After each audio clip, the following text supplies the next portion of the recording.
In today's world, many companies are still looking to force their customers through their sales process instead of giving them the opportunity to buy. Now, everybody wants to increase inbound conversions and company revenue.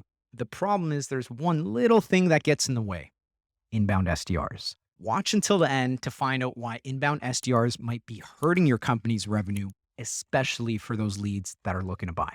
Hey everyone, I'm Arthur Castillo, head of dark social and evangelism at Chili Piper, and I'd like to welcome you to MasterSaaS, the series that teaches you how to go from bad SaaS to badass. Now, in order to know where we're going, we have to go back to the beginning where this all started.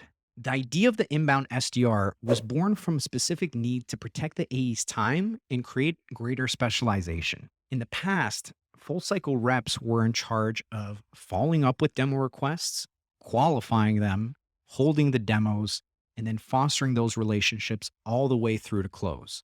But AEs were overwhelmed with the amount of demo requests and tasks needed in order to take a prospect from interest all the way through to customer. And that's where the inbound SDR was born.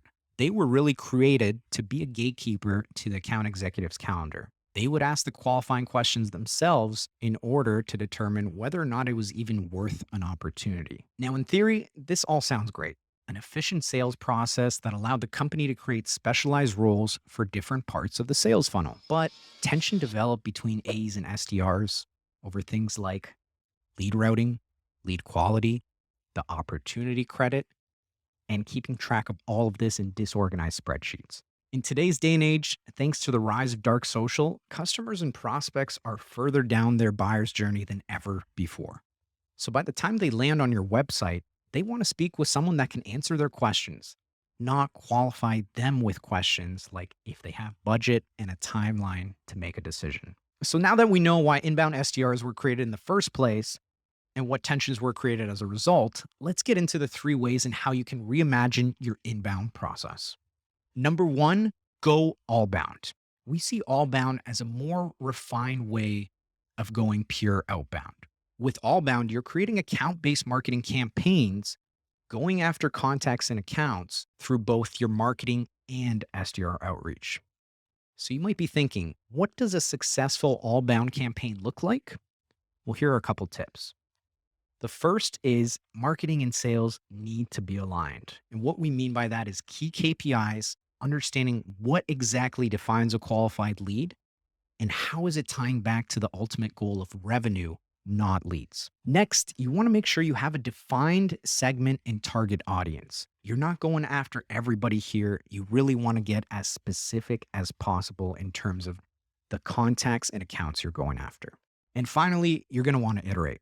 You want a hypothesis going into any allbound campaign of what you hope to accomplish or what you're measuring against. But throughout that entire campaign, you're gathering insights, analyzing that data to make tweaks to your next allbound campaign. Number 2, create an ADR team. ADR stands for Account Development Rep. In other words, using those inbound SDRs to create opportunities for upsell and cross-sell to on-base accounts. Now, I know as companies, we tend to focus on net new revenue, but often there's so much opportunity right within your own customer base. And this is a great way to reimagine your current inbound SDRs. Instead, have them focus on creating relationships with your customers, introducing them to new products, and sharing examples of how customers like them are using your products and services today and how they're getting results. Now, a caveat to creating an ADR team is you're going to need multiple products. Obviously, if you only have one product, this becomes very difficult. And a pro tip to creating an ADR team is going after freemium and free trials.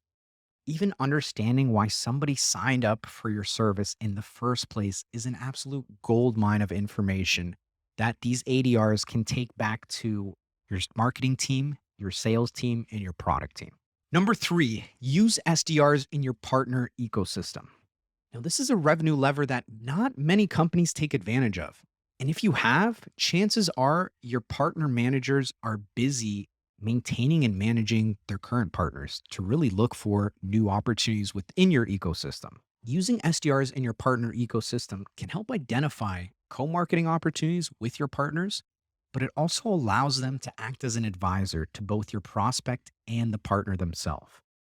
You can help with understanding what could be possible, but also helping identify blind spots that might be leading to revenue leaking out of their funnel.